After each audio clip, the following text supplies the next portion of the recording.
Estamos en Efesios. Por favor, abra sus Biblias y vamos a volver a Efesios 1. Esta serie de prédicas, enseñanzas, sermones, como usted le quiera decir. Alguien también me dijo, pastor, ¿cuándo da otra charla? Pero yo creo que es diferente una charla, pero si le quiere llamar charla, yo no me enojo. Prefiero llamarle prédica, enseñanza, proclamación del Evangelio desde la palabra. Como ustedes saben, cuando estudiamos desde un pasaje bíblico, hacemos teología bíblica. Vamos a ir al texto para que el texto nos diga lo que él quiere decir, para lo que fue escrito. Hicimos una pequeña introducción hace 15 días. Y bueno, saben que el pastor David se adelantó un poquito en el pasaje, ¿verdad? Yo voy a retomar Efesios 1, del 4 al 14 estamos hoy. El título o tema de hoy es escogidos, redimidos y sellados. Eso es poderoso. Escogidos, redimidos y sellados. Tengo una pregunta. ¿Usted alguna vez se ha preguntado el fin de las cosas? O sea, ¿te has hecho esas preguntas epistemológicas? ¿De dónde vengo? ¿Hacia dónde voy? ¿Será que el cielo existe? ¿Has caído en razón y te has llenado de susto pensar, uy, algún día me voy a morir y me voy a estar y mis hijas me van a extrañar? ¿Te has preguntado el propósito de las cosas? ¿El por qué? Ahora, sé que muchas veces metemos las patas como decimos, espero que eso no sea ofensivo. En Costa Rica significa cometer errores por cualquier cosa, por puro salud. Hemos cometido errores y decimos, ¿por qué lo hice? No me refiero a eso. Me refiero a un pensamiento más profundo, ¿verdad? ¿Por qué haces lo que haces? ¿Para qué vives? ¿Para dónde vas después de esta vida? Esta semana tuvimos una empresa que, si no me equivoco, se llama Riverstone, ¿verdad? Ese era el nombre, Riverstone.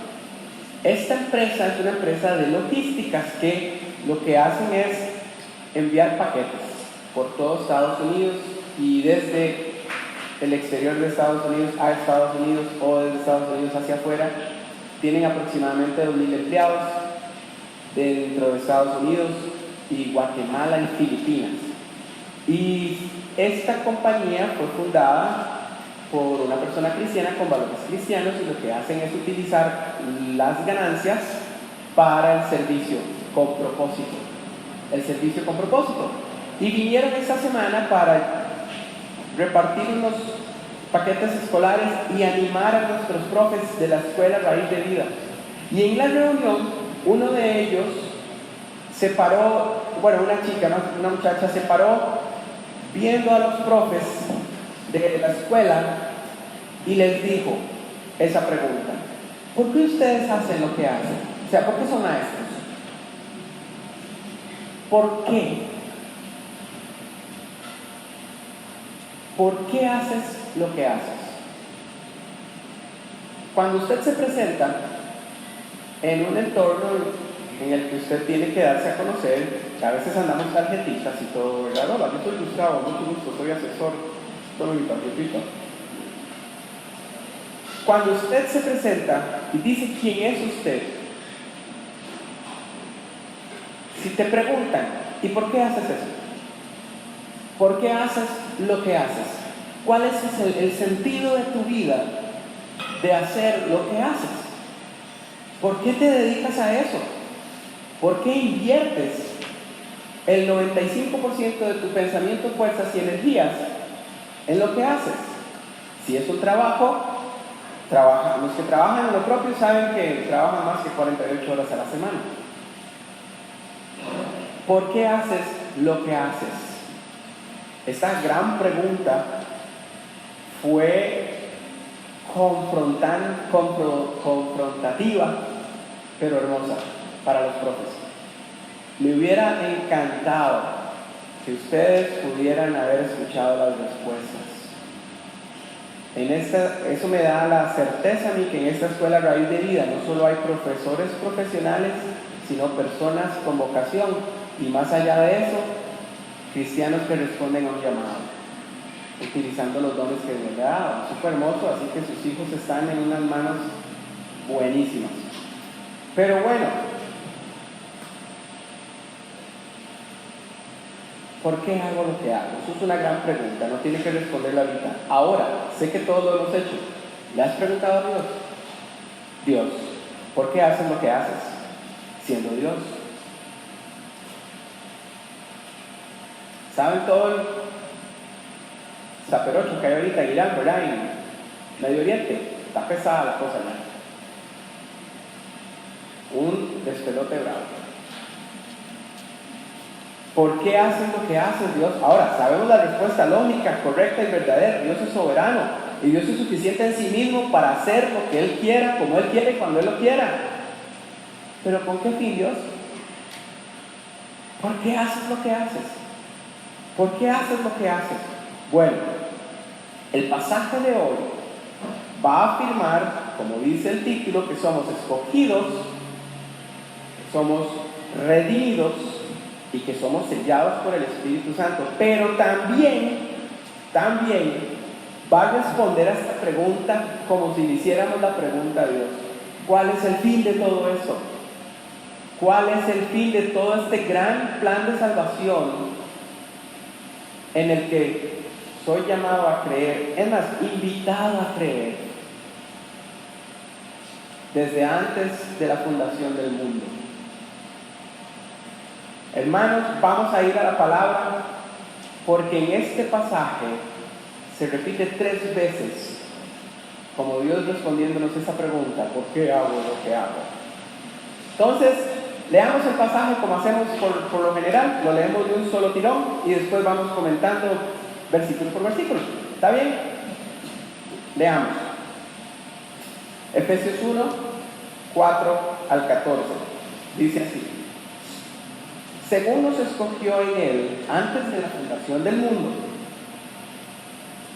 para que fuésemos santos y sin mancha delante de Él, en amor, habiéndonos predestinado para ser adoptados hijos suyos por medio de Jesucristo, según el puro afecto de su voluntad, para alabanza de la gloria de su gracia, con la cual nos hizo aceptos en el amado, en quien tenemos redención por su sangre, el perdón de pecados, según las riquezas de su gracia, que hizo sobreabundar para con nosotros en toda sabiduría e inteligencia, dándonos a conocer el misterio de su voluntad, según el beneplácito, el cual se había propuesto en sí mismo, de reunir todas las cosas en Cristo, en la dispensación del cumplimiento de los tiempos, así las que están en los cielos como las que están en la tierra. En Él, ¿se recuerdan cómo se llama la serie de sermones? Se llama En Cristo, ¿verdad? Y cada vez que en Efesios leamos en Él, o en Jesucristo, o en Cristo, es esa afirmación. Volvemos al versículo 8, que hizo sobreabundar para con nosotros en toda sabiduría e inteligencia, dándonos a conocer el misterio de su voluntad, según su beneplácito, el cual se había propuesto en sí mismo de reunir todas las cosas en Cristo en la dispensación del cumplimiento de los tiempos, así las que están en el cielo como las que están en la tierra. Va a reunir todas las cosas en Cristo. Versículo 11, en Él asimismo tuvimos herencia, habiendo sido predestinados conforme al propósito del que hace todas las cosas según el designio de su voluntad, a fin de que seamos para alabanza de su gloria. Nosotros, los que primeramente esperábamos en Cristo, en Él también ustedes, habiendo oído la palabra de verdad, el evangelio de su salvación, y habiendo creído en Él, fuiste sellados con el Espíritu Santo de la promesa, que es las arras de nuestra herencia hasta la redención de la posesión adquirida para alabanza de su gloria. Hermanos, ahora vamos a ir pedacito por pedacito. Hay 3 puntos que ya fueron revelados en el título. El punto número 1 es escogidos. ¿Por quién? Por el Padre. Quiero que observen la belleza de la obra trinitaria mostrada en este pasaje. ¿Escogidos por quién? Por el Padre. Si volvemos al versículo 4, de manera rapidita, dice, según nos escogió. ¿Quién nos escogió? Según nos escogió en Él antes de la fundación del mundo. ¿Quién creó el mundo? Dios. ¿Quién nos escogió? Dios mismo. Entonces, ¿somos escogidos por quién? Por Dios. Aquí está diciendo que Dios nos está escogiendo. Ok. Aquí es donde nosotros podríamos imaginar, bueno, entonces Dios hizo un inventario de las personas que va a crear, acorde con los años, y entonces ahí Él nos escogió para que algún día aceptemos a Cristo. Hay alguna doctrina que así lo predica, pero vamos a entender que no se trata de nosotros. Recuerden que la salvación no es de nosotros ni por nosotros, es para nosotros, pero es de Cristo, por Cristo. Y somos escogidos por Dios en Cristo, como se llama la serie de sermones. Quiero tocar con ustedes un pasaje que bien se sabe, que es Juan 3:16. Porque de tal manera amó Dios al mundo. ¿Desde cuándo? Desde antes de crearlo, como lo estamos viendo aquí en Efesios. Que hizo que envió a su Hijo unigénito. ¿Para qué? Para que todo aquel que crea en Él no se pierda, mas tenga vida eterna. El plan de salvación desde ahí. Entonces, Dios escogió salvar al mundo. Dios te eligió para ser salvado. Dios no te eligió para ser condenado. Ahí es donde podemos hablar que Dios nos escogió. ¿En quién? En Cristo. Vamos por ahí, vamos a ir desenmarañando esto un poquito. Entonces, ¿cuándo nos escogió? ¿Cuál es el momento de esa elección, de esa escogencia? Antes de la fundación del mundo. Antes de la fundación del mundo. Hermanos, nuestra salvación no fue una reacción al pecado, no fue un contraataque a lo que hizo Satanás. Ya estaba planeado. El plan de salvación es algo que Dios ya tenía, no fue un plan B, jamás, sino que aquí el apóstol Pablo afirma que nos escogió salvarnos a través de Jesucristo desde antes de la fundación del mundo. El plan eterno de Dios. ¿Ok? El autor que les dije que estoy leyendo, que se llama Sam Gordon, del libro El Genio de la Gracia, dice que esto destruye toda la idea de que la salvación es una improvisación divina. Ups. Imagina a Dios diciendo, todopoderoso, eterno, alfa y omega. ¡Ay! Se me chispoteó. Ahora vamos a hacerlo así. No. Nosotros sí, porque somos seres humanos, a pesar de que somos hechos a su semejanza, somos limitados, no somos dioses. Y se nos van a salir cosas de las manos, por seguro. No hay plan B para Dios. Cristo es el plan eterno. ¿Sabe qué significa esto? Que su salvación comenzó en la eternidad pasada. Y entonces, si tu salvación empezó en la eternidad pasada, no depende de la fragilidad del presente. ¿Escucharon eso? Eso es poderoso. Si tu salvación comenzó en la eternidad pasada, no depende de la fragilidad del presente. ¿Ok? Y ese es el lugar, digamos, el momento en el que fuimos escogidos por Dios. El lugar de la elección, en Él, en Cristo, ¿verdad? Eso está claro. Dios no escogió a los individuos aislados en el vacío, para nada. Dios te escoge, Dios te escogió desde antes de la fundación del mundo, en Cristo, en unión con Cristo. Porque, ¿sabe qué pasa? ¿Cuál es lo delicado cuando hay gente que dice que son predestinados por Dios directamente? Y se están pasando por encima a Cristo. Y eso no tendría sentido. Si usted es predestinado por Dios para ser salvados conforme al plan que es en Cristo Jesús, no hay otra manera. Bien, hermanos, Cristo es el elegido por excelencia. Él es el ungido, el Dios en esencia hecho carne, que vivió una vida perfecta y fue crucificado sin pecado. ¿Por qué lo crucificaron y por qué murió si no tenía pecado? Porque eso era lo necesario para poder cubrir nuestros pecados. Nosotros participamos de esa elección si estamos unidos a Él. Si no, no. Es un chance que nos jugamos. ¿Me doy a entender? Es en Cristo. Después, ¿para qué? Dice aquí, ¿para qué? Dice, según nos escogió antes, en Él, antes de la fundación del mundo, para que fuésemos santos y sin mancha delante de Él. La elección no es una licencia libre de pecado, ¿verdad?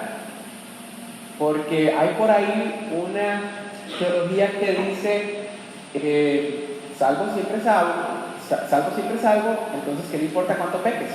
Pero no, Pablo mismo aclara en otro pasaje que entonces vamos a pecar para que la gracia sobreabunde. De ninguna manera. Porque si usted es salvo, tiene una identidad en Cristo, como vimos cuando estudiamos los primeros 3 versículos de Efesios. No es una licencia de pecar.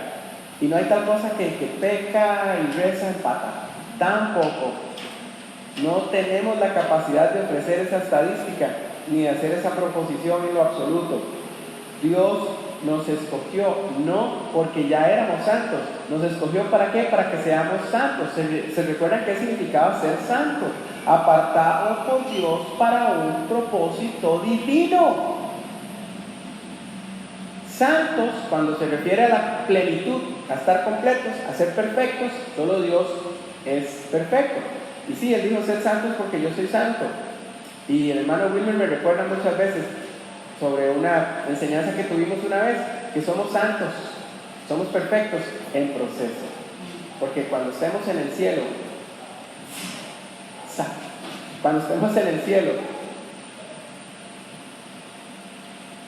seremos glorificados con Cristo a la altura de su carácter, de todo. Se imagina, no seremos como Él nunca, pero estaremos como Él, completos. Mientras tanto, hay trabajo por hacer, ¿verdad? Mientras tanto. Entonces, hermanos, Dios nos escogió en Él para que seamos santos. La elección no es licencia para pecar, como les dije. La elección que Dios hace es garantía de la santificación. Si usted vino a Cristo, si usted escuchó el Evangelio, si usted cree en su obra, usted tiene una garantía, y ya lo vamos a profundizar más adelante. Entonces, Dios no nos escogió porque éramos santos, sino para hacernos santos. Listo. Después, ¿qué dice? Sigamos leyendo el pasaje, porque estamos meramente viendo lo que dice la Biblia aquí. Dice, para que fuéramos santos y sin mancha delante de Él.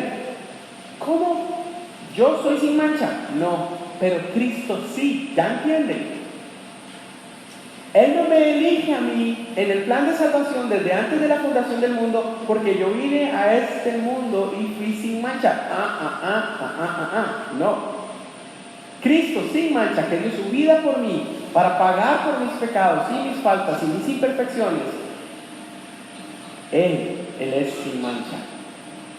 Y si yo me uno a Cristo y estoy con Cristo, estoy en ese proceso de pasar de negro a blanco. Y ahí vamos en todos los tonos de grises que habemos y que estamos. Entonces, también dice, sin mancha delante de Él, en amor. Ahí está el cómo o el motivo de la elección. En amor, habiéndonos predestinados para ser adoptados hijos suyos por medio de Jesucristo. En amor. Amor es la decisión de velar por el bienestar del otro sin esperar nada a cambio. ¿Y qué más acto de amor que dar su vida por usted y por mí para darnos una eternidad plena y librarnos de la condenación del infierno y el sufrimiento eterno? Hermanos, esta predestinación, por decirlo así, este plan de salvación en Cristo, establecido desde antes de la fundación del mundo, por Dios, no es o no nace de un capricho. Estamos acostumbrados que cuando pensamos en una figura como de rey, los reyes y la gente que está en posiciones altas se dan caprichitos, lujos, gustitos. Ese no es el Dios esos reyes no representan al Dios que nos ha creado, que nos ha salvado a través de Cristo. No es un capricho, para nada, en ninguna manera, porque no nace del capricho. ¿Nace del qué? Del amor. Nace del amor. Dios es amor, ¿verdad? Nace del amor. ¿Cuál es el resultado? ¿Cuál es el resultado? ¿Cuál es el sentido para usted y para mí? ¿Cuál es el sentido? Dice, según el puro afecto de su gloria, versículo 6, para alabanza de la gloria de su gracia. Ese es el resultado. Si usted entiende esto que estamos leyendo, su resultado meramente, su actitud, su respuesta, debe ser alabanza de la gloria de su gracia. Alabanza, adorar, magnificar, enaltecer, servir, rendirse. Dice que la gloria, el resplandor, el poder, la fuerza, lo inalcanzable que es su gracia, lo imposible de copiar, su gracia. ¿Y qué era la gracia? Un regalo no merecido, ¿verdad? ¿Se recuerdan que lo vimos? Tenemos que adorar la gloria de su gracia, rendirnos ante eso. Si su salvación dependiera de qué tan bueno es usted estaría adorándose a usted mismo. Si su salvación dependiera de todas las obras buenas que usted hace, estaríamos feos para la foto. Estarías adorando las buenas obras. Pero tu salvación no depende de esas cosas. No depende de eso.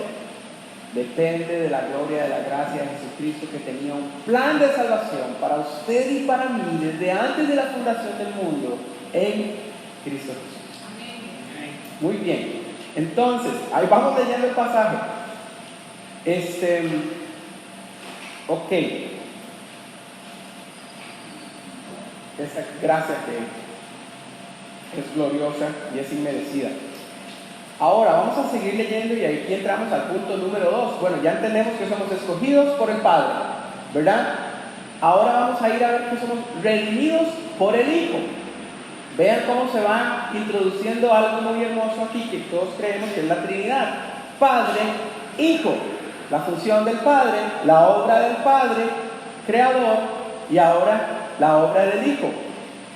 Vean cómo Pablo en este momento mueve del decreto, mandato, estatuto eterno a la obra histórica de Cristo, del decir al hacer.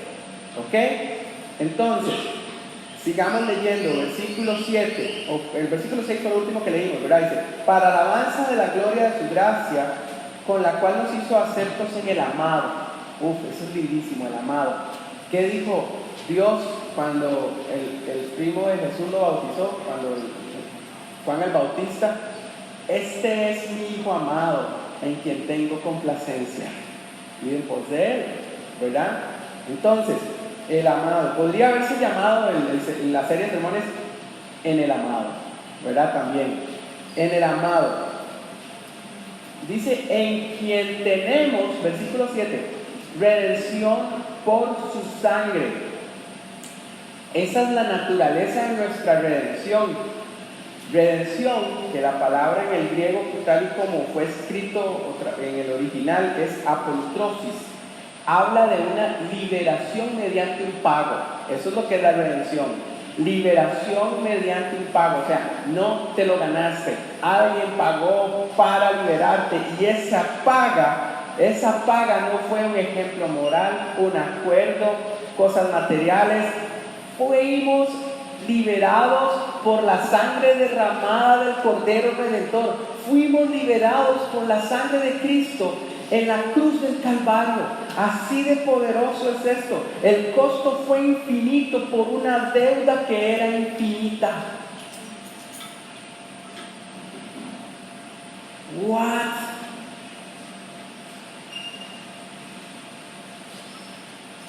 En quien tenemos redención por su sangre. ¿Cuál es el resultado de esa redención? Aquí mismo siga leyendo, perdón. El perdón de pecados. El perdón de pecados. El pecado es toda falta ética, inmoral, lo que sea, todo lo que pensemos, veamos, digamos, hagamos que no agrada a Dios. Esos pecados, ¿verdad? No solo fue la cancelación parcial, un abono. Los que entendemos de deudas, entendemos de los abonos. Cuando usted tiene una deuda, la que está pagando por abonos, hay intereses. No fue así. No fue una suspensión temporal, como en pandemia, que algunos tuvimos suspensiones temporales ilógicas conforme a la situación. ¿Se recuerdan? Los bancos dijeron, no, sí, los vamos a esperar un tirito, un mesecito. Hay algunos que no se han recuperado de lo que sucedió durante el COVID-19. No es ese tipo de suspensión, es completa, es perdón completo. ¿Saben cómo perdona Dios? Dios perdona de esta manera, siendo el único capaz de olvidar. Siendo el único capaz de olvidar. Usted y yo no tenemos la capacidad de olvidar, tenemos la capacidad de distraernos completamente. Déficit atencional, sí, todos. Claro. O una habilidad desbordada de hacer muchas cosas a la vez, que tenemos que mantener dentro de un límite para poder dar la talla y utilizar las herramientas que hoy existen para lograrlo. Y a veces una pastillilla por ahí, pero es que hay gente que hay que medicarse, ¿verdad? O los que nos hacemos un bullet coffee en la mañana, cafecito, aceite de coco, mantequilla, vámonos. Ahí está el tip. Hermanos, no podemos como medir esto tan hermoso de lo que estamos hablando. Es inmedible esta gracia, ¿no?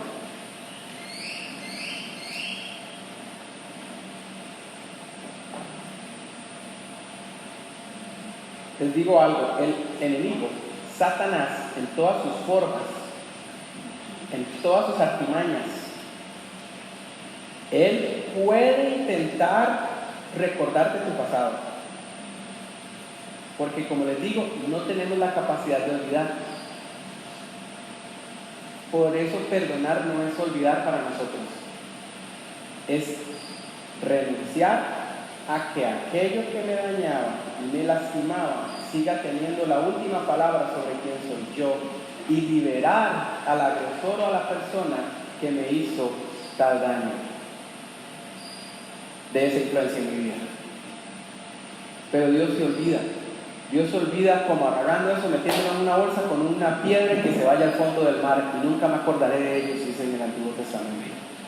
De esa manera perdona los pecados del Señor. Ahora, el enemigo puede venir a usted y quererle decir que usted tiene, otra vez una expresión en Costa Rica que significa, que tiene rabo o cola que le majen. Como decir que usted tiene un currículum, ahí para atrás, un perfil. Déjelo que recuerde tu pasado. Sabe que él puede venir a tratar de recordarte tu pasado una y otra vez. No sé si les ha pasado, por medio de amistades, por medio de gente, por medio de intentos de negocios, por medio de gente picada, celosa, envidiosa. Satanás en todas sus formas va a intentar de hacerlo. Pero ¿sabe qué no puede hacer? Revertir tu perdón. no puede revertir tu perdón. No, Satanás está derrotado. Fue derrotado en la cruz del Calvario. 3 días después, el Señor resucita con poder para cumplir aquello que decía en Génesis, que el Hijo, la simiente de la mujer, herirá la cabeza, la de la serpiente. Eso es así. Él no puede revertir tu perdón. Por ende, no debería tener influencia en cómo pensamos. Dios te liberó a través de Jesucristo y su obra de cualquier cosa indigna, maligna, avergonzante que usted haya hecho antes de Él. Hermanos, ¿y por qué? Y ahí dice, ¿a según qué?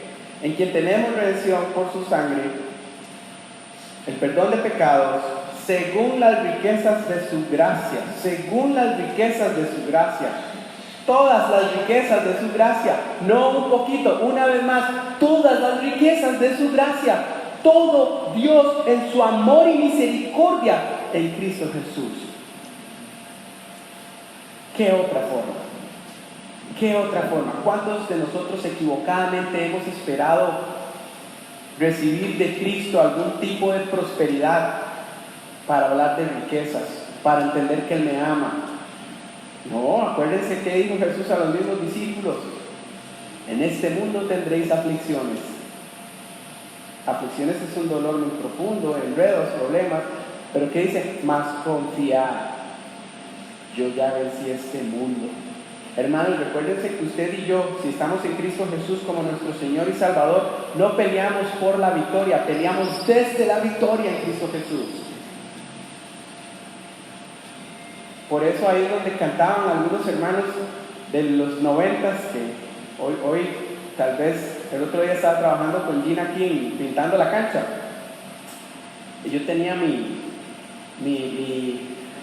playlist de Dani Berríos y los que recuerdan, ¿verdad? Y Medina y otros ahí, que cantantes, hay una canción que dice que el diablo no me puede tocar. Y el diablo no me puede tocar, el diablo no me puede tocar, porque mi vida está escondida en Dios. Bueno, ahí va. Entonces, eso es así, peleamos desde la victoria, acuérdense de eso. Si usted pelea desde quién es usted, porque usted es muy machito y hace jiu-jitsu, MMA, todas esas cosas, hermano, el diablo se le va a reír en la cara. Así de sencillo. Eso es así. Pero si usted, en su dificultad, recuerda quién es su Señor y Salvador y pelea desde esa verdad, todo es diferente. ¿Se recuerdan cómo esperaban los judíos que fuera el Mesías? Todos esperaban que fueran como Trump, que se metían en todo lugar a matar a quien tenía que matar y hacer ese tipo de rescates. Pero no fue así. Fue un radical completo que venía a predicar que el reino de los cielos se había acercado, a amar, a hacer milagros. Esa es la manera. Por eso, el cómo peleamos nuestras batallas se ve más, pero no es, aunque la gente lo confunda, de rodillas. No te estás rindiendo al enemigo, estás peleando la batalla de la forma que Él nos ha pedido pelearla. Rendido ante el Rey de Reyes, Señor de Señores, quien va delante de mí, quien va delante de su esposa, de su esposo y de sus hijos, de su empresa, de su salud. Eso es así. Cuando se pelea así es diferente y nos vamos a ver diferentes, por supuesto. Por supuesto. Hermanos, todas las riquezas. Dios no salva con reservas, como nosotros que venimos a Dios y dejamos algo ahí que no confesamos, ¿verdad? No, Dios va con todo.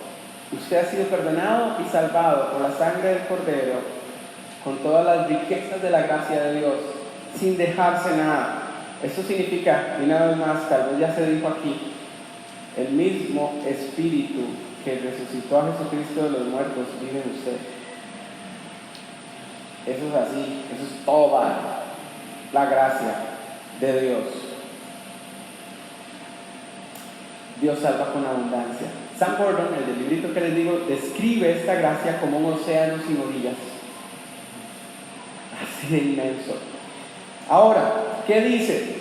Sigamos leyendo para avanzar, porque tenemos que ir a bautizo. Dice, dándonos a conocer, dice, el versículo 8, que hizo sobreabundar para con nosotros, ¿verdad?, las riquezas de su gracia, en toda sabiduría e inteligencia, dándonos a conocer el misterio de su voluntad, según su beneplácito, el que se había propuesto en sí mismo, el misterio revelado. Dice que toda sabiduría e inteligencia hizo sobreabundar en nosotros. ¿Cómo? Dándonos a conocer el misterio de su voluntad. Esto no significa que tenemos que creer en el agnosticismo. Los agnósticos son todas aquellas personas de la iglesia que existían en ese momento y hoy también, que hacen pensar a los demás que tienen un conocimiento extra. Es que si la Biblia dice eso, pero yo sé un poco más. ¿Sabía usted que la Biblia tiene secretos? No, hermano, dígamelo, si vamos a ir detrás de la superstición. No es eso. Es un misterio ya revelado, que no fue revelado a los ángeles ni a nadie más, sino a usted y a mí. Ese misterio, no un enigma, sino algo ya revelado. Perdón. Tomar un cafecito un momentito. Como les dije, venía saliendo de una gripilla, o hablando, revolcándome ahí.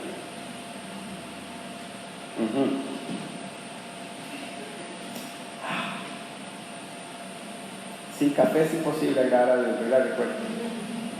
Ok, entonces,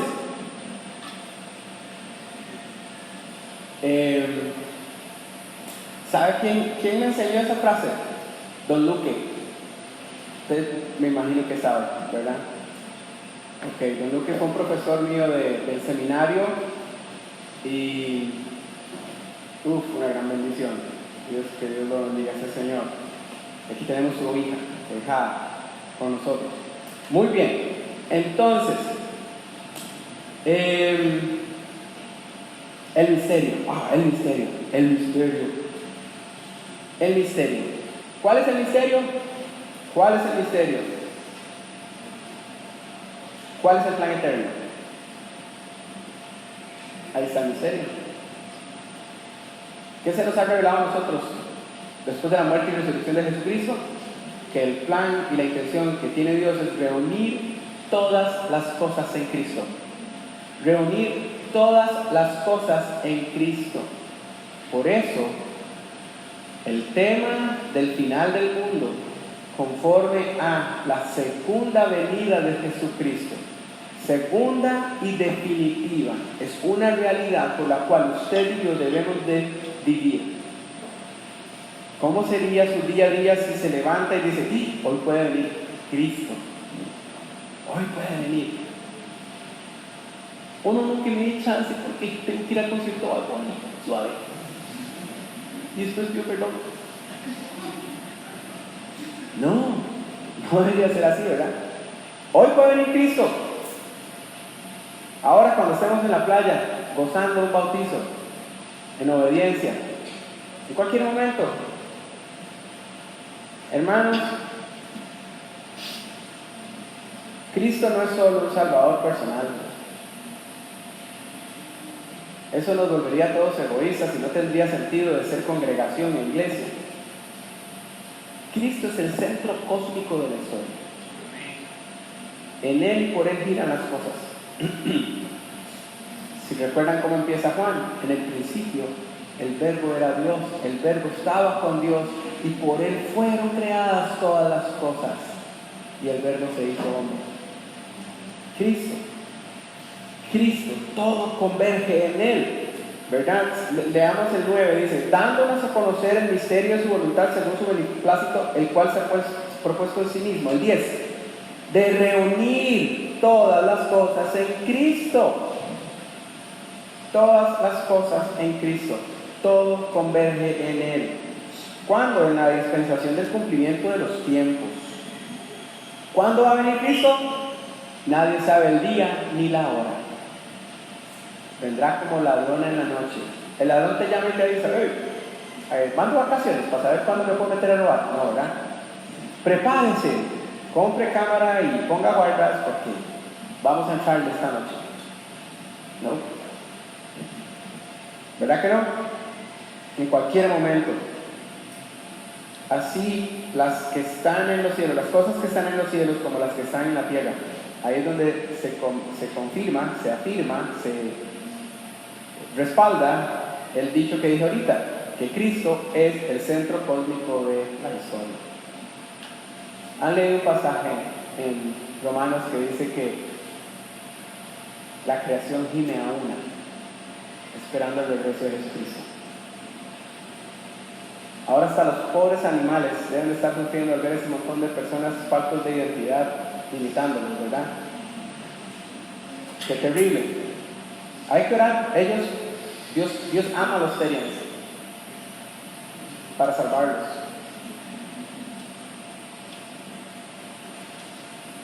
No confunda un Terian con un animal despreciable. Es una persona con una condición que necesita a Cristo. Eso es así. No lo tome a patadas. No lo alcahuete tampoco. Pero eso es así con cualquier otro pecado. Eso es así. Hermanos, sigamos leyendo. Versículo 11 dice, ya vamos a terminar. En Él, asimismo, tuvimos herencia. Suave un toque. ¿Cómo que tuvimos? Yo estoy esperando llegar al cielo para ver la cosa y calles de oro, mar de cristal. ¿Qué está diciendo Pablo? ¿Cómo que ya tuvimos herencia? ¿Es en serio? ¿De qué se refiere? Ok, hermanos, habiendo sido predestinados, habiendo Dios creado un plan de salvación desde antes de la fundación del mundo, en Cristo Jesús, para que usted y yo estemos unidos con Él. En Cristo vivo yo. Ya no vivo yo, mas Cristo vive en mí, dice, ¿verdad? ¿Dónde está Cristo sentado ahorita? A la diestra del Padre, en el trono de la gracia. ¿Y con quién está usted? ¿En quién está usted? En Cristo. Hermanos, ya fuimos hechos herederos. Tenemos una promesa y una garantía en Cristo Jesús de una vida eterna plena. Hemos recibido herencia eterna. Es seguridad de un propósito eterno. Eso es la herencia. Ahora está el ya, pero todavía no. Un tema muy famoso entre la teología. Es el ya, pero todavía no, porque falta la consumación completa de todo. Y eso es cuando Cristo venga por su iglesia. En ese famoso rapto de la iglesia que llaman, ¿verdad? Como dice Corintios, los muertos resucitarán primero. Y los demás serán arrebatados en el aire junto con Él. Qué hermoso, ¿no? Qué nervios, qué emoción, qué extraño. Pero así dice la palabra. Entonces, fuimos hechos herederos. Fuimos hechos herederos. Sigamos leyendo. En Él asimismo tuvimos herencia, habiendo sido predestinados conforme al propósito del que hace todas las cosas según el designio de su voluntad. ¿A fin de qué? De que seamos para alabanza de su gloria. Una vez más, ¿para qué? ¿Con qué fin? ¿Con qué sentido? Para alabanza de su gloria. Para que usted y yo seamos para alabanza de su gloria. Nosotros los que primeramente esperábamos en Cristo. Hermanos, esto es así. Nuestra herencia es asegurada.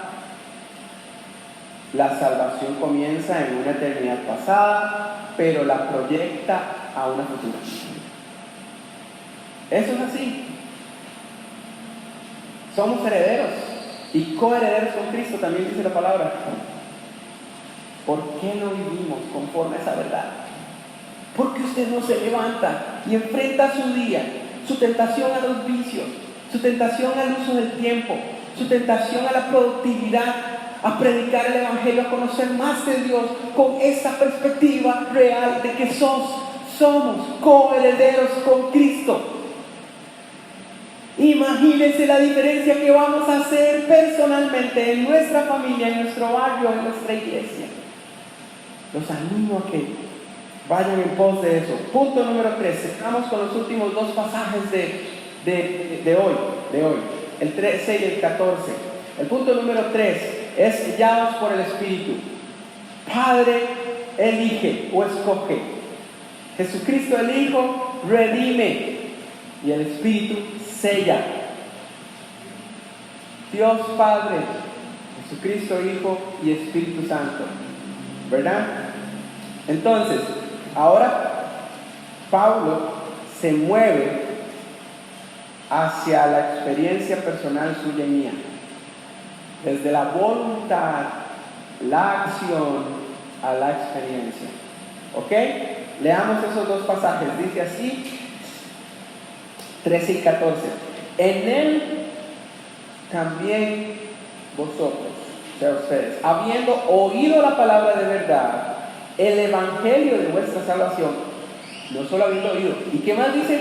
Y habiendo creído en él, fuiste sellados con el Espíritu Santo de la promesa, que es las arras de nuestra herencia, hasta la redención de la posesión adquirida para la alabanza de su gloria. ¿Cuál espíritu y cuál promesa? Si nos vamos a la gran comisión, Jesús le dice a los discípulos, id y predicad por todo el mundo, bautizándolos en el nombre del Padre, del Hijo y del Espíritu Santo, enseñándoles a obedecer todas las cosas que les he mandado, y estaré con ustedes hasta el fin del mundo. Más adelante les promete y les dice, cuando yo me vaya, quedará uno con ustedes. Ese es el espíritu de la promesa, el Espíritu Santo, Dios en su gracia. Una vez que aceptamos y nos rendimos ante el Señor Jesucristo y confesamos nuestros pecados, Él nos perdona, nos justifica por la obra de Él en Cristo Jesús y nos sella, dice la palabra. El sello es importantísimo. Siempre que participo de una boda, les explico sobre el anillo, ¿verdad? En el pasado, en esa cultura, el anillo tenía un sello. El sello era como el escudo personal de la familia.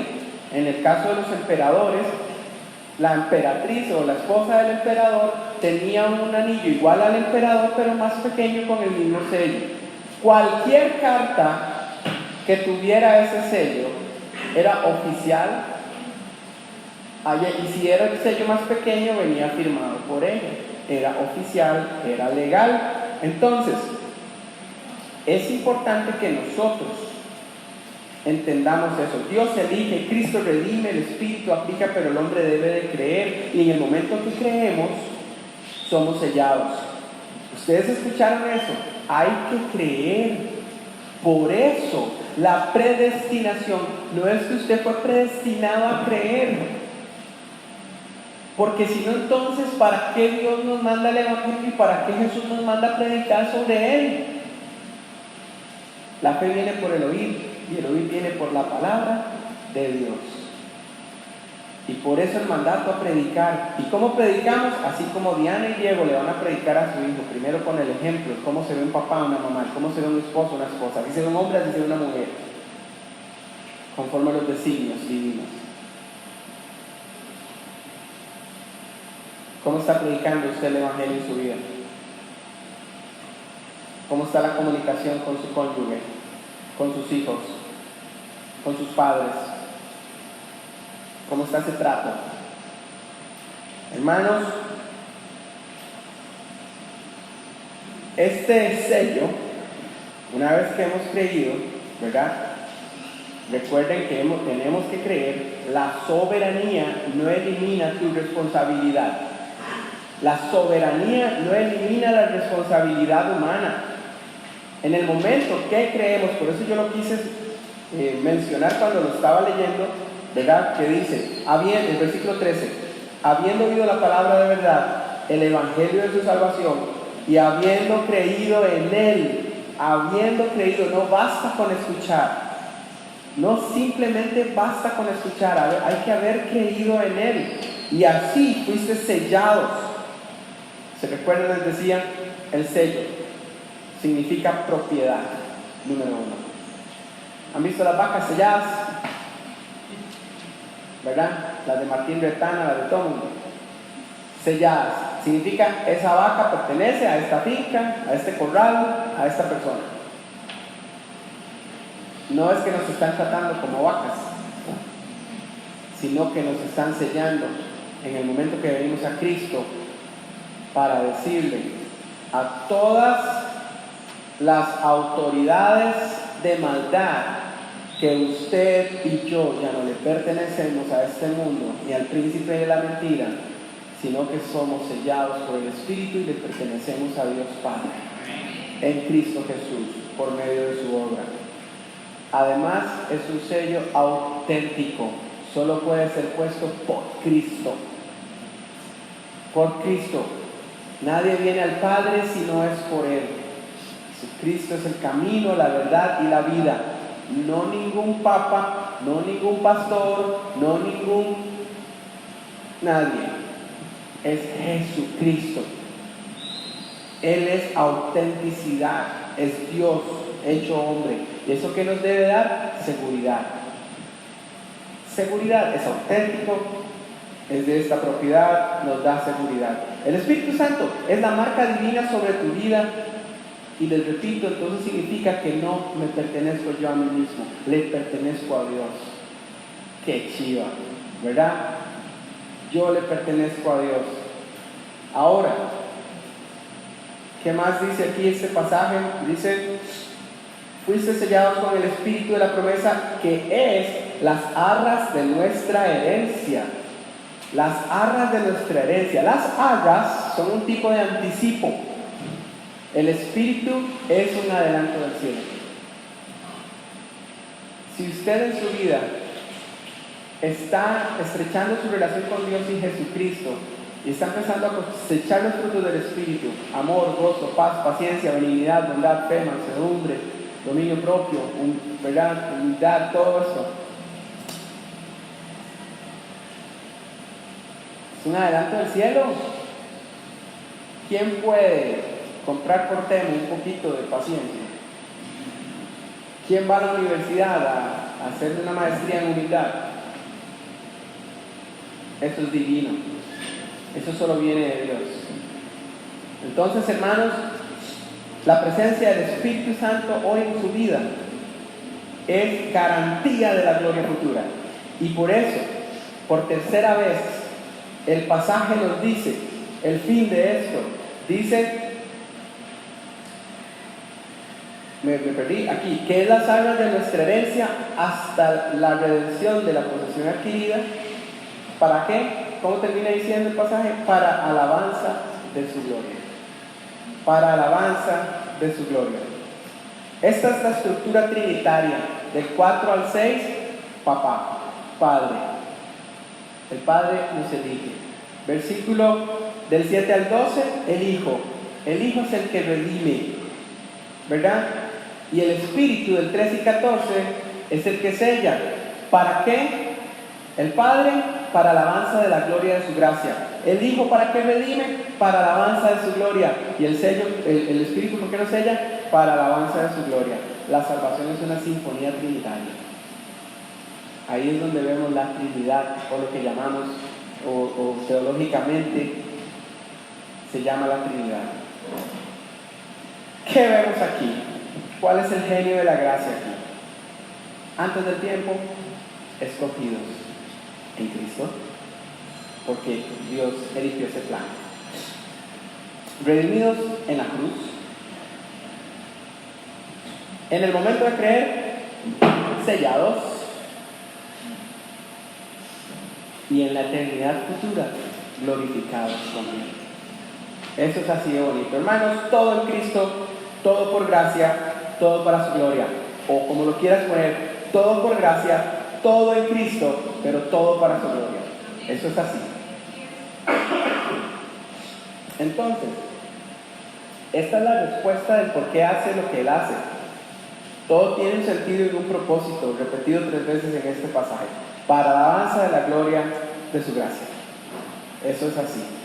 Entonces, recordemos algo, la salvación es de Cristo, en Cristo, por ende, el hombre no es el centro, no es usted y yo la cosa, no es que Dios nos salva porque, ¿cómo no va a salvar a este muñeco? No es así, ¿verdad? Tiene como centro la gloria de Dios.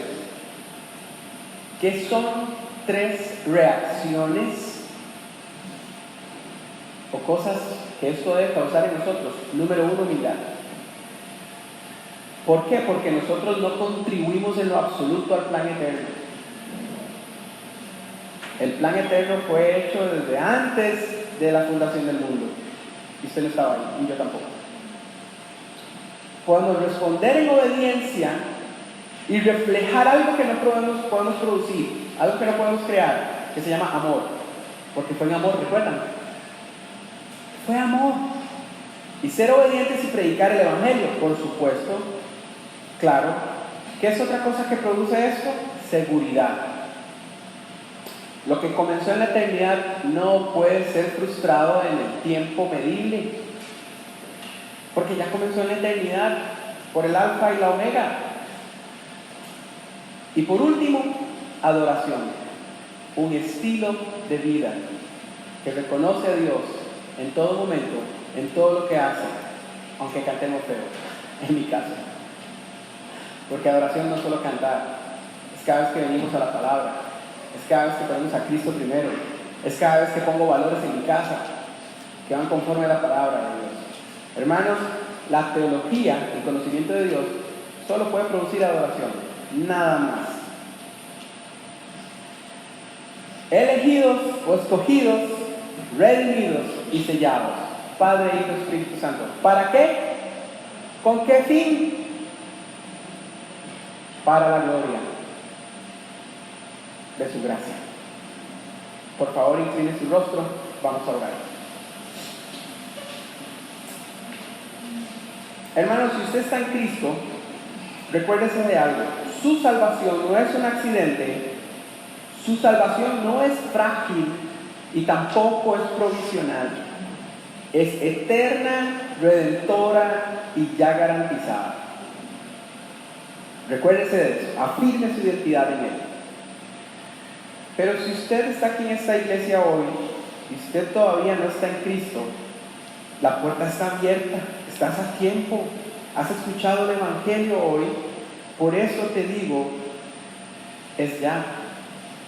Debes creer, puedes creer en el Señor Jesucristo, y entonces de esa manera podrás experimentar el genio glorioso de la gracia divina, amorosa y eterna. Señor, gracias por tu presencia entre nosotros. Gracias porque hoy podemos reconocerte y gracias porque hoy podemos entender que has predestinado al mundo para creer en Cristo Jesús. Has hecho un plan de salvación desde la eternidad para proveernos esta oportunidad de ser herederos en Cristo. Oh Padre, gracias Señor. Gracias Señor por el Espíritu Santo que mora y vive en nosotros. Gracias Señor porque hoy podemos permitir que el Espíritu se vivifique en nosotros y que así sea, Señor. Padre, guíanos para no dejar que el Espíritu sea contristado. Límpianos, purifícanos en la verdad de que hemos sido rescatados, justificados, purificados en la sangre derramada de Cristo Jesús. Y Padre, dirige el proceso en el cual estamos para que sigamos esta ruta, este fin, este destino, que es ser adoradores para la gloria de tu gracia. Alabamos tu nombre, Señor, que es sobre todo nombre, en nombre de Cristo Jesús, amén y amén.